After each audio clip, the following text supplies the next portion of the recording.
Բարև ձեզ, Ստեփան Գրիգորյան YouTube-յան ալիքի մասնակիցներ։ Ողջունում եմ ձեզ բոլորիդ։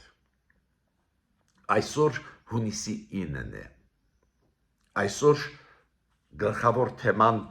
մեր քննարկման կլինի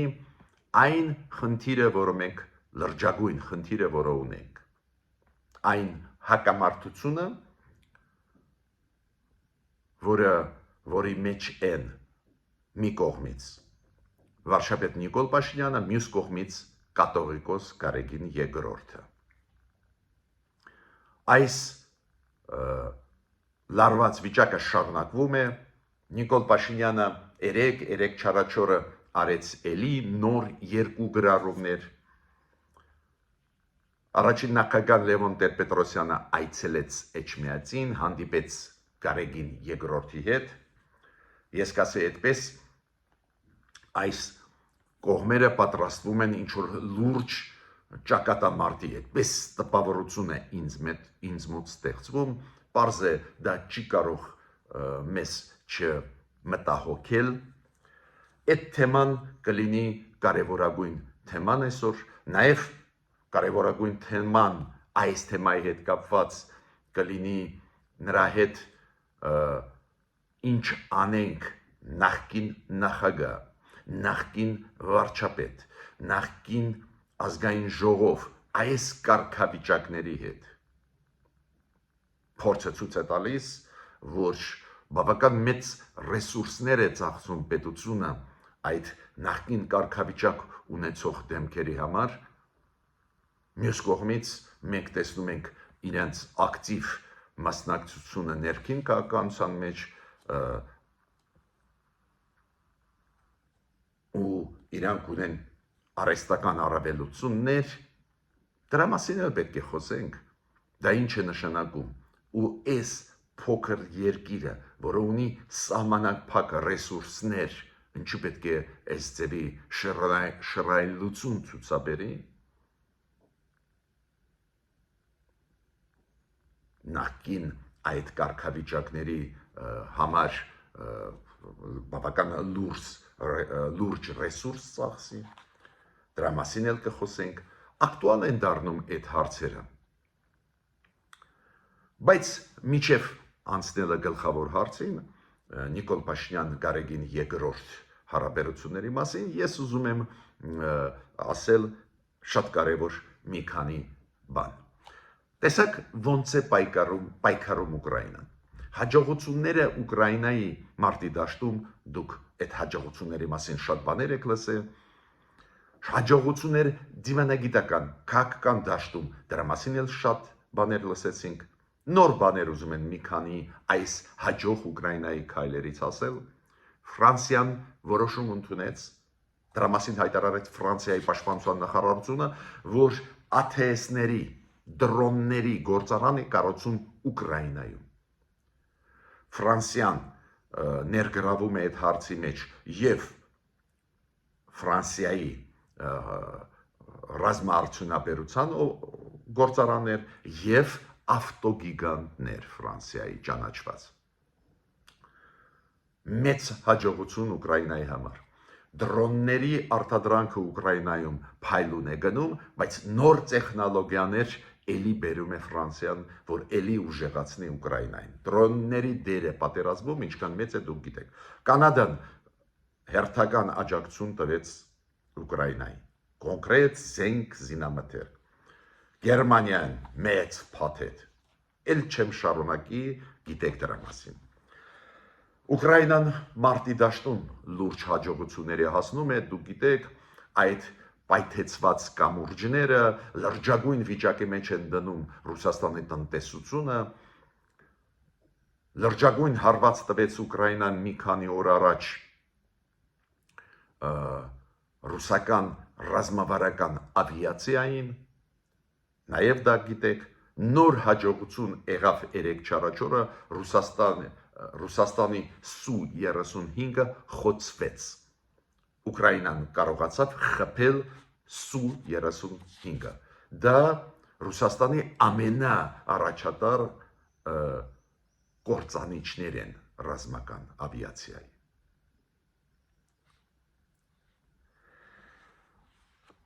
Ուկրաինան կարողացավ հասնել նրան, որ իր դրոնները այդքան մեծ թվով են ու մտնում են օդային տարածք Ռուսաստանի, որ Մոսկվայում էլ պարբերաբար դադարեցնում են աշխատանքը բոլոր առանց բացառության Մոսկվայի աերոպորտները, օդանավակայանները։ Մոսկվայի տակի, օրինակ, 3 Կալուգայի օդանավակայանը չէր աշխատում։ Պայթացրեցին Մոսկվայի շրջանում գտնվող ազոտ գործարանը։ Ուկրաինացիք պայքարում են մարդիկ, պայքարում են եւ մարտի դաշտում, եւ պայքարում են դիվանագիտական դաշտում, եւ քաղաքական։ Բալտյան 3 երկրների պարլամենտների արտաքին հարաբերությունների հանձնաժողովները համատեղ հայտարարությամբ հանդես եկան, որ Հագայում պլանավորվող անցկացվող ՆԱՏՕ-ի գագաթնաժողովում դա կլինի 24-ի հունիսի, այս ամսվա 24-ին Հագայում, այնտեղ անպայման միատ էլ պետք է հաստատվի, որ Ուկրաինան կդառնա ՆԱՏՕ-ի անդամ։ Էլի այնտեղ լուրջ առաջարկություններ կան, որոնց մասին մի քիչ ուշ կխոսեմ։ Արձանների դեմ պայքար։ Դուք հիշում եք, մոտավորապես 15 տարի առաջ Մեքսիկայում, Մեխիկո քաղաքում դրվեց ինչ-որ այգիներից մեկում դրվեց արձան Հեյդար Ալիևի։ Նու պարզ է փող ծախսեց Իլհամ Ալիևը, պարզ է դրա դիմաց իրանք արձանը դրեցին, բայց պարզվեց Մեքսիկայում հասարակությունը շատ լուրջ է ու բողոքներ էին այս մարդու Հեյդար Ալիևի, որը ժողովրդավարությունից հեռու է, ինչու պետք է արձանը այնտեղ դրվի, ու այդ արձանը հանվեց այդ այգուց ու տարան նորից դրեցին Մեքսիկայում Ադրբեջանի դեսպանատան տարածքում։ Դրա մասին ասեց Ալեքսանդր Լապշինը, եթե այդ ինֆորմացիան հավաստի է, շատ լավ լուր է։ Իրոք փողով առնել մարդկանց խիղճը, մարդկանց սկզբունքները դա մեծ սխալ է ու մեքսիկացիք տեղը դրեցին Իլհամ Ալիևի այդ նախաձեռնությունը։ Ղրղստանում քանդեցին, դեմոնտաժ արեցին Լենինի շատ խոշոր արձանը 25 մետրանոց մենակ այս արձաններ։ Մեծ բարձր արձան էր Լենինի, հանեցին ղրղզները։ Դա կոչվում է ապա կոմունիզացիան, դեկոմունիզացիա, դեկագեբիզացիա։ Ցավով պետք է ասեմ, որ մեզ մոտ ոչ բոլոր ոլորտներում է, որ մենք կարողացանք դեկոմունիզացիա անել, դեկագեբիզացիա անել, այդ լուստրացիոն process է, ցավով եմ ասում, ու դրա խնդիրները հիմա առաջ են գալիս, մի քիչ ավելի ուշ այդ թեմային անդրադառնամ։ Հիմա գլխավոր այսօրվա թեման՝ Նիկոլ Փաշինյան, Գարեգին II։ Ուրեմն առաջին նախագահ Լևոն Տեր-Պետրոսյանը այցելեց Էջմիածին, հանդիպեց Գարեգին II-ի կաթողիկոս հայոց կաթողիկոսի հետ։ Ու հետո եղավ հաղորդագրություն, որ զրույցի ընթացքում նախագահան իր լիակատար աջակցությունն է հայտնել վեհապար հայրապետին, միաժամանակ խստիվ դատապարտելով հայոց եկեղեցու նկատմամբ հայ իշխանությունների հակասահմանարական ոտնձգությունը։ Գիտեք, ես ճիշտ ասած, որ ոտնձգության մասին էր խոսքը չհասկացա, բացատրեմ ինչու։ Այո, Նիկոլ Փաշինյանը արեց մի քանի կոշտ հայտարարություններ եկեղեցու նկատմամբ, ավելի ճիշտ Գարեգին II-ի եւ առանձին եպիսկոպոսների նկատմամբ արեց հայտարարություններ, առանձին դեպքերում մեզ էլ դուր չեկան այն բարերը, այն բարապաշարը, որը օգտագործվում էր Նիկոլ Փաշինյանի կողմից, բայց ոչ մի քայլեր արված չէին, որոնք ցույց են տալիս, որ կառավարությունը սահմանադրության դեմ ուղված ինչ-որ որոշում է ընդունում։ Ոչ մի որոշում մեր հայ առաքելական եկեղեցու հետ չի եղել, ուրեմն որ հակասահմանադրական ոտնձգության մասին է խոսքը, ճիշտն ասած չհասկացա այս հանդիպման հետ կապված Լևոն Տեր-Պետրոսյան Գարեգին երկրորդը նորից կրկնում։ Եթե կառավարությունը անի ինչ-որ քայլեր կապված հայ առաքելական եկեղեցու հետ, անպայման մենք կուսումնասիրենք, ու քանի որ մեր եկեղեցին ունի ինքնավարության աստիճան, մենք կուսումնասիրենք կառավարությունը միջամտել է այդ գործերի մեջ, թե ոչ։ Դեռ ոչ մի որոշում չկա, ուրեմն հակասահմանադրական քայլեր չեն արվել։ Ուրիշ բան է։ Հայտարարությունների մեջ Նիկոլ Փաշինյանը հաճախ խոսում է իր պլանների մասին, որոնք կարող են առաջացնել հարցեր։ Այդ ուրիշ խնդիր է։ Հիմա ինչ տենդենս ես տեսնում եմ այս վերջի ժամանակվա։ Փորձ է արվում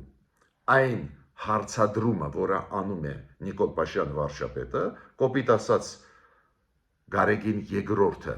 կուսակրոնության ուխտը խախտել է թե ոչ, այս հարցադրումը տեղափոխել այլ տեղ, որ Նիկոլ Փաշինյանը դուրս եկավ հայ առաքելական եկեղեցու դեմ։ Դա շատ բնորոշ է Ռուսաստանի KGB-ի աշխատանքի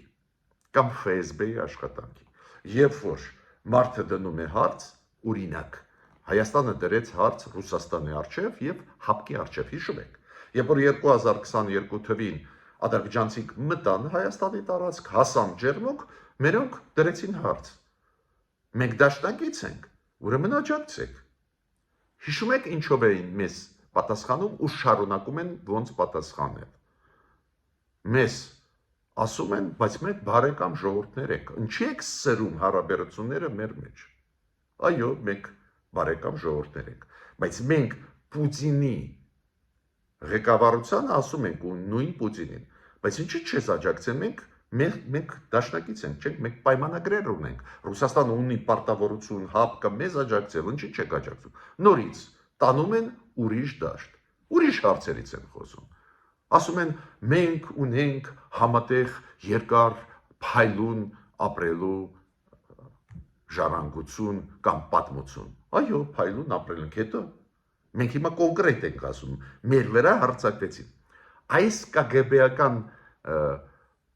հնարքները հիմա օգտագործվում են։ Ես տեսնում եմ, մարդիկ ասում են եկեղեցու առանձին սպասավորները ասում են «Էս ինչ հարցեր եք տալիս»։ Այս հարցերը սխալ հարցեր են։ Կան եւ հարցեր սխալ եւ պատասխաններ սխալ, այս ձեզ մոտ սխալ հարց է։ Ուրիշ տեղ են տանում։ Ասում են, չէ, այդ ուղղված չի Գարեգին երկրորդի, ուղղված է հայ առաքելական եկեղեցու դեմ։ Շատ մտահոգիչ է դա, շատ մտահոգիչ։ Քանի որ ստեղ ես հետ կա Ռուսաստանի հատուկ ծառայությունների տեսնում եմ։ Այո, իրենք ամեն ինչ անում են Հայաստանը ներսից պայթացնելու, ապա կայունացնելու։ Ու դրա մասին պետք է իմանան նաև մեր եկեղեցու գլխավոր դեմքերը, նրա մասին նաև պետք է իմանան նախկին նախագահները Հայաստանի։ Հիմա ոնց արձագանքեց Նիկոլ Փաշինյանը Լևոն Տեր-Պետրոսյանի այցելությանը ու հանդիպմանը Գարեգին երկրորդի հետ։ Նիկոլ Փաշինյանը ասեց, որ Լևոն Տեր-Պետրոսյանը Հայաստանի Հանրապետությունում ընտրությունների կեղծման պրակտիկայի հիմնադիր է։ Եվ նա իհարկե պիտի կանգնի իր նման ժողովրդացիած կեղծարարի ու կեղծիքի կողքին։ Ու բավական խիստ ձևակերպում է, ստեղ ակնհայտ է ակնարկը Նիկոլ Փաշինյանի այն ընտրությունների, որոնք հիշում եք անցնում էին Հայաստանում 1995 թվին ազգային ժողովի եւ 1996 թվի նախագահական ընտրությունների։ Ինքը այդ ընտրությունների մասին է խոսում, Լևոն Տեր-Պետրոսյանը այն ժամանակ նախագահն էր, իրոք այդ ընտրությունները ծանր անցան, լուրջ խախտումներով, այդ մեծ գաղտնիք չի, մեծ հիշում եք ընդդիմադիր բողոքներ են, շատ մեծ էին,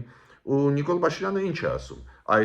դու հանդիպեցիր նախագահ Լևոն Տեր-Պետրոսյան, Գարեգին երկրորդին աջակցություն ցուցաբերեցիր,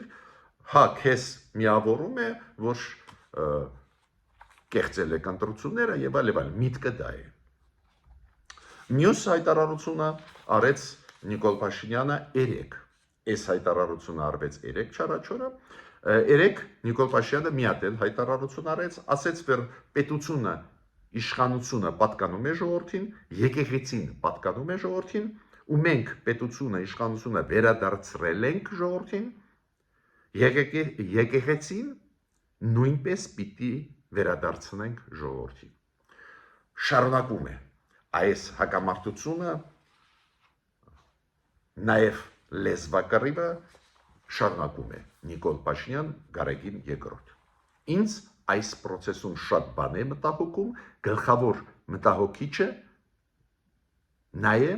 որ փորձ է արվում Նիկոլ Փաշինյանի ասածը տեղափոխել այլ դաշտ, որ ոչ թե Նիկոլ Փաշինյանը քննադատում է Գարեգին II-ի,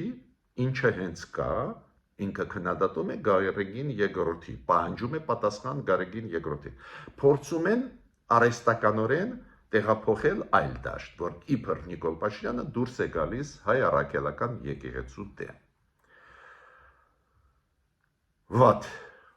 Վատ փորձ է, շատ վատ փորձ է, շատ լուրջ հետևանքներ կարող է ունենալ հայ ժողովրդի համար, նաև ես կոչ եմ անում Նիկոլ Փաշինյանին իր բառապաշարում, իր հայտարարություններում շատ զգուշ լինել, զգոն լինել, շատ ձևակերպում է հստակ անել, քանի որ շատ ու շատ մարդիկ նեղացած են ձևակերպումներից։ Շատ ու շատ մարդիկ համաձայնվում են, որ հարցադրումները ուղղված կաթողիկոսին արդար են։ Բոլորս էլ սպասում ենք պատասխաններ, բայց բառապաշարը շատ կարևոր է, ոճը ասացի շատ կարևոր է։ Ուրեմն նաև շատ խիստ անդրադարձավ այն հանդիպմանը, որը ունեցավ Լևոն Տեր-Պետրոսյանը կաթողիկոսի հետ, նաև խիստ անդրադարձավ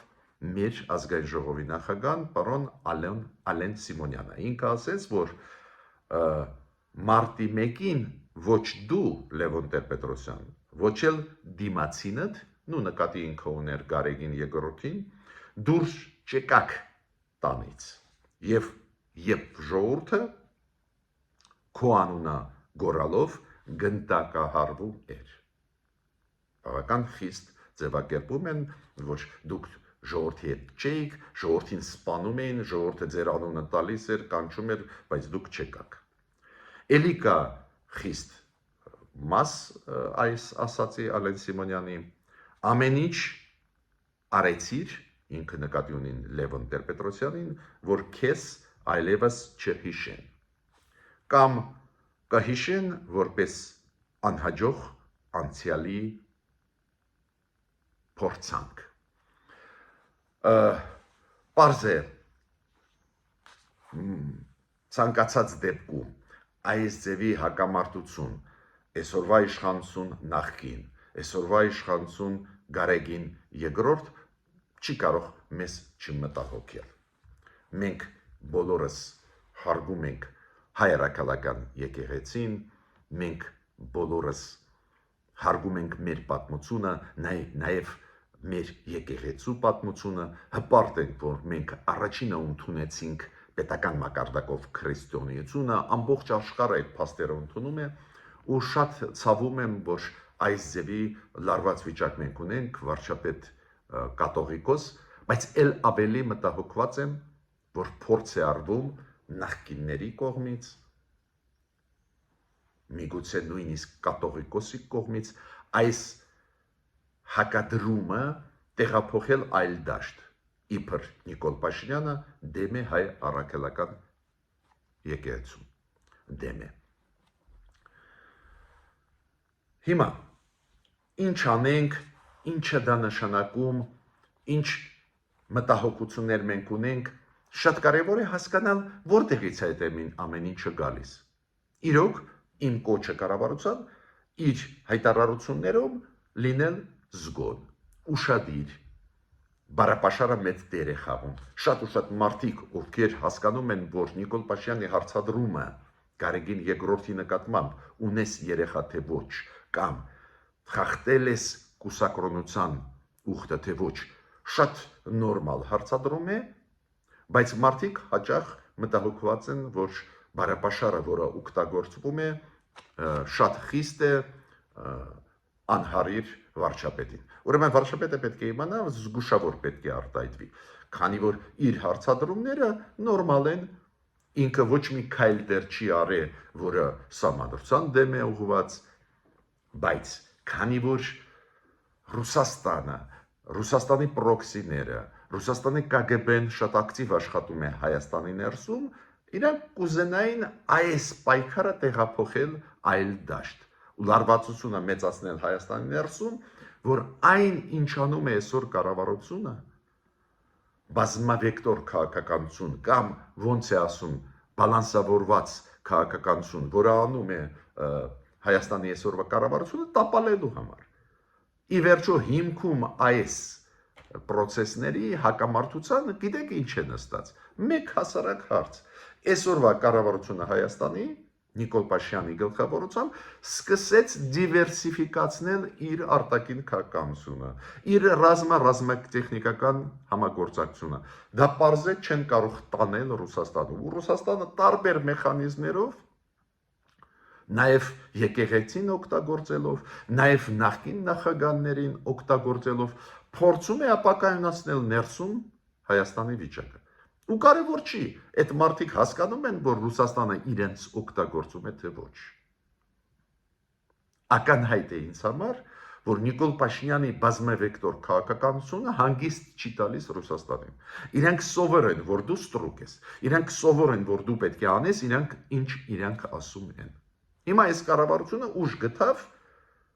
դիվերսիֆիկացնել քաղաքականությունը։ Եվրոպայի հետ է աշխատում, Ֆրանսիայի հետ է, Գերմանիայի հետ, Հոլանդիայի հետ, այլ երկրների հետ, Ամերիկայի հետ ռազմավարական նշանակություն պայմանագիր ստորագրեցին։ Ակնհայտ ռազմատեխնիկական համագործակցությունը Հնդկաստանի հետ, Ֆրանսիայի հետ հաջող գնում է։ Այլ երկրների մասին չեմ ասում, գիտեմ, էլի կա շատ լուրջ համագործակցություն։ Պարզա Ռուսաստանի հատուկ ծառայությունները գիտեն, պարզա որ ամեն ինչ անում են ներսից մեզ պայթացնել։ Հիմքում դա է դրված։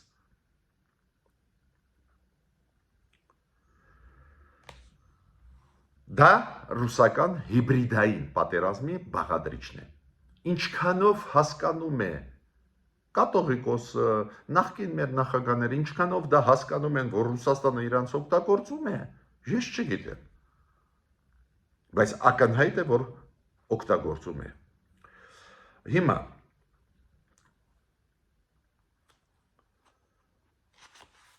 այսօր, չգիտես ինչու, մարդիկ մոռացել են ու չեն ասում, որ սխալ է, երբ որ եկեղեցին միջամտում է աշխարհիկ կյանքի մեջ։ Քանի որ հայտնի հայտարարությունները մեր կաթողիկոսի, առանձին եպիսկոպոսների քաղաքական հայտարարությունները ակնհայտ է ցույց են տալիս, որ մեր եկեղեցին դուրս եկավ իր ֆունկցիաներից։ Պետք է վերադառնա իր տեղը, հոգևոր կյանքով զբաղվի։ Ու ավելին, ես չեմ համարում ճիշտ ամեն ինչ անել, կոպիտ ասած դուխ տալ, որ եկեղեցին քաղաքականության հարցերով զբաղվի։ Եկեղեցին իր հարցերով։ Մյուս կարևոր բաղադրիչը կապված է ընտրությունների հետ։ Մենք հասկանում ենք, որ այսօրվա լարված իրավիճակը նաև կապված է նրա հետ, որ մոտ են ընտրությունները։ Դուք հիշում եք Ալեն Սիմոնյանը 2 օր առաջ հայտարարեց, որ հունիսի 7-ին 2026 թվին կանցնեն ազգային ժողովի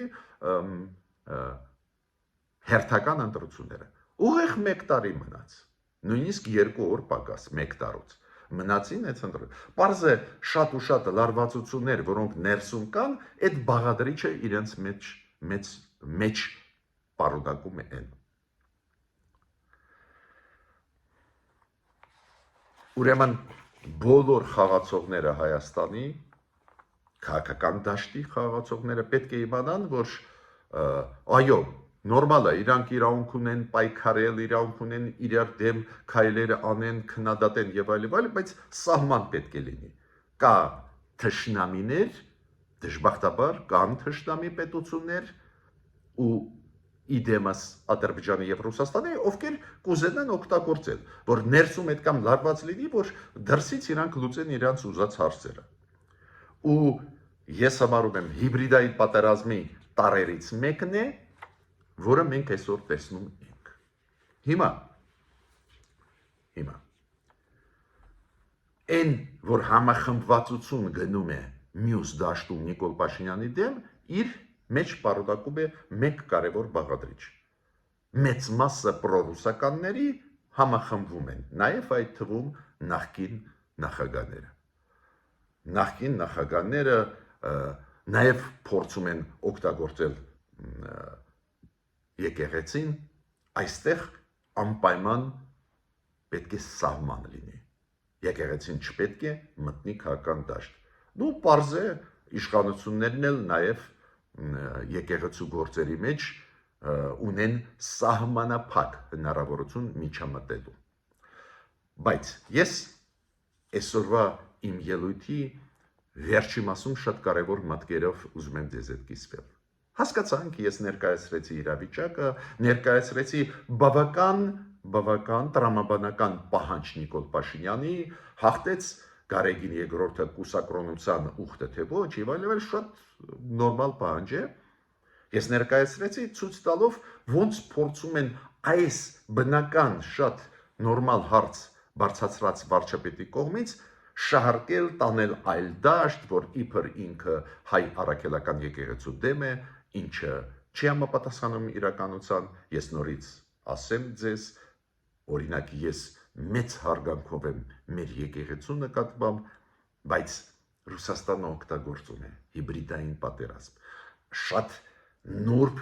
այդ հարցերը օգտագործում է լարվածությունը մտցնելու համար։ Ուրեմն բոլոր պատասխանատու կողմերը եւ քաղաքական process-ի եւ իր եկեղեցին, մեր եկեղեցին իր դիրքերում պետք է լինեն։ Այդ բոլորը պետք է հասկանան լրջությունը պահի։ Բայց ես այնուամենայնիվ ուզում եմ հիմա անդրադառնալ շատ հասարակ թեմայի։ Ոնց եք դուք պատկերացնում սիրելի հայեր, սիրելի սփյուռքայություն, սիրելի հայ արցախայություն, սիրելի բոլոր Հայաստանի Հանրապետության քաղաքացիներ։ Ոնց եք դուք պատկերացնում երկիր, որտեղ կա, չգիտեմ, 5 հատ նախագահ, 7 հատ վարչապետ, 6 հատ ազգային ժողովի նախագահ։ Ոնց եք դուք պատկերացնում, որ այս երկիրը կարողանա դիմանալ։ Մենք ունենք առաջի, երկրորդ, երրորդ նախագահները, որոնք նախագահային, երբ որ նախագահի պաշտոնը գլխավորն էր, մենք ունենք Արմեն Սարգսյան նախագահ, որը հիշում է հրաժարական տվեց ու ինչքան հասկացա վերադարձավ Լոնդոն, այսօրվա նախագահ ունենք, դες նվազագույնը 5 նախագահ մենք ունենք, նախկին գործող, ունենք այսօր վարչապետ Նիկոլ Փաշինյան, որը վարչապետական համակարգում է, կոպիտ ասած ինքն է հիմա գլխավոր դեմքը,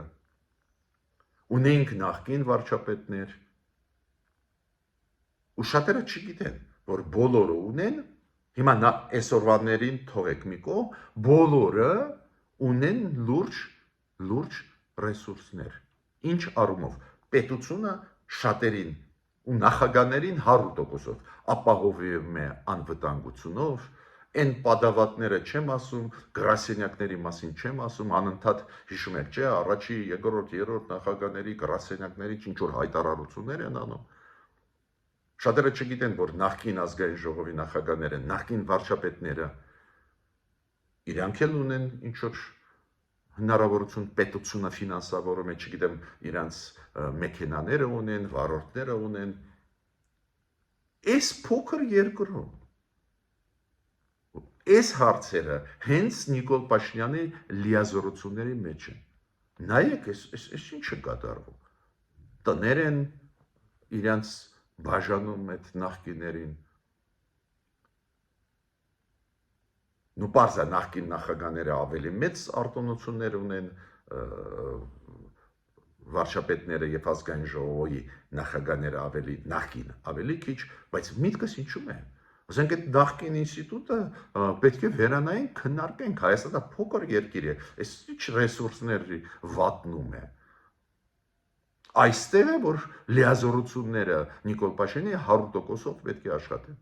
Ու հաշվի առնելով, որ գերակշռող մասը այդ նախկինների պրոռուսական դիրքորոշում ունեն ու չեն թաքցնում, որը չի համընկնում հայ ժողովրդի կարծիքի հետ, պետք է մտածի Նիկոլ Փաշինյանը նաև դրա մասին։ Ես չեմ հավատա, եթե դուք ինձ ասեք, որ նախկին, չգիտեմ, նախագահ կամ վարչապետ, ասենք Բալտյան երկրներում ապահովված է անվտանգությունով, չգիտեմ, պատավատներով, չեմ հավատա։ Ուսումնասիրեք այլ երկրների այս ինստիտուտը նախկին։ Ուրեմն քննարկելու բաներ ունենք, ասելիք ասելու ունենք, մենք չպետք է թույլ տանք, որ Հայաստանի ներսում հրահարեն բախումներ, ես տեսնում եմ, որ Ռուսաստանի ՖՍԲ-ն ու այդ նախկին ԿԳԲ-ն էր, ամեն ինչ դա անում է, օգտագործում է տարբեր մեխանիզմներ, մենք չպետք է դա թույլ տանք, բայց կառավարության մասը կա անելիքի, մենակ ճիշտ հայտարարություններով չի, Նիկոլ Փաշինյանին ուզում եմ ասել, շատ ճիշտ հարցադրում եք անում կատողիկոսի մասին, շատ ճիշտ է, բայց մենակ հայտարարություններով չի։ Շատ ճիշտ ինչ որ դիտողություն անում եք նախկին նախագահների նկատմամբ, բայց դուք ունեք լիազորություններ, ձեր շրջանակներում այդ լիազորությունների գործեք, պաշտպանեք հասարակությունը Ռուսաստանի հիբրիդային պատերազմից, այդ ձեր ուղղակի պարտավորությունն է։ Ուրեմն կառավարության աշխատանքը բազմազանեցումը մեր արտաքին հարաբերությունների, մեր ռազմատեխնիկական համագործակցության, մեր էներգետիկայի ոլորտի միանշանակ ես ողջունում եմ, նաև փորձը լեզու գտնել հարևանների հետ միանշանակ ես ողջունում եմ, բայց գործել պետք է, մեզ ներսից ուզում են պայթացնել, դա ակնհայտ երևում է։ Ես ավարտեցի իմ ելույթը, ես խնդրում եմ բաժանորդագրվեք, կիսվեք, լայքեք, որ այս նյութերը ավելի արագ ու էֆեկտիվ տարածվեն։ Դա անչափ կարևոր է հայ ժողովրդի համար։